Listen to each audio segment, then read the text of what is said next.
We're going to focus on Simon. Simon is a student of mine, mid-handicap golfer, doing very well. He's featured on the channel before. We are really coming down to crunch time with Simon now, where we're trying to focus on that sort of transition, that start, the downswing.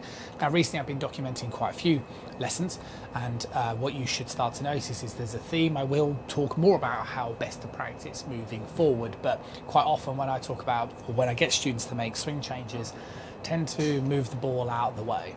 Okay, get them to really concentrate very much on the movement. So from this lesson, you're going to basically see exactly what we're trying to do and the reasons why we need to turn the pelvis into the leg in the start of the downswing position, because it's basically the compression move that we're looking for inside the golf swing. Let's watch Simon attempt and see how he gets on. Horizontal. So what's happened, so there, you need more rotation. Yeah. But this would have had to have been more over, so to meant to keep this more horizontal.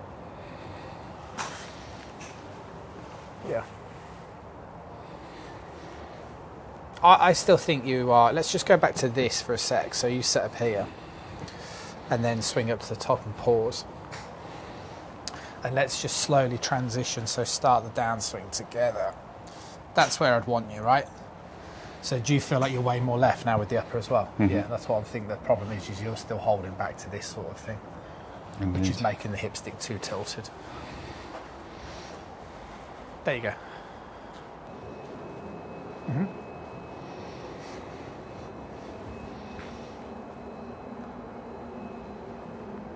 Yeah.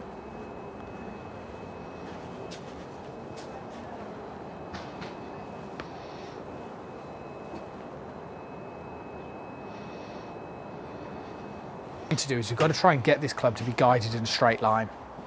So if I was to just focus on this, and we'll just put an alignment stick down as a continuation here, right? So we'll just focus on following that through. So we take it back, that travels in a straight line.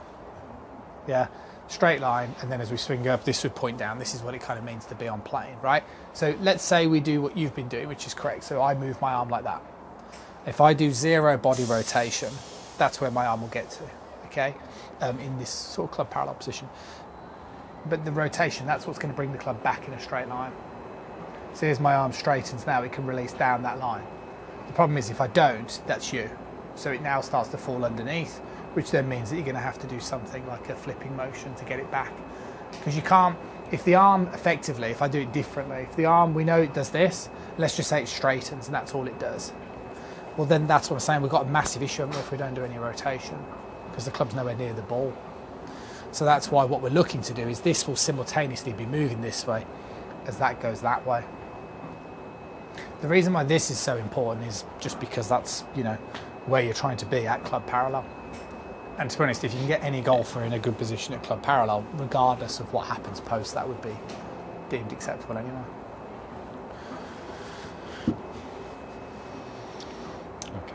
Enjoyed the video. Remember, if you're interested in working together, head over to the website restorativegolf.com. The way that I do online lessons is very different. It's much more of a support. So you are able to do things like record your practice swings, you know, ask questions at any moment in time that you want to. I'm not a massive fan of just doing an analysis and then saying good luck with all the drills. I'm the kind of person who wants to make sure that you're doing the stuff correctly, which is why you'll be very, very surprised how cost effective these sessions are and how useful they are as well. Maybe I'll see you on the other side.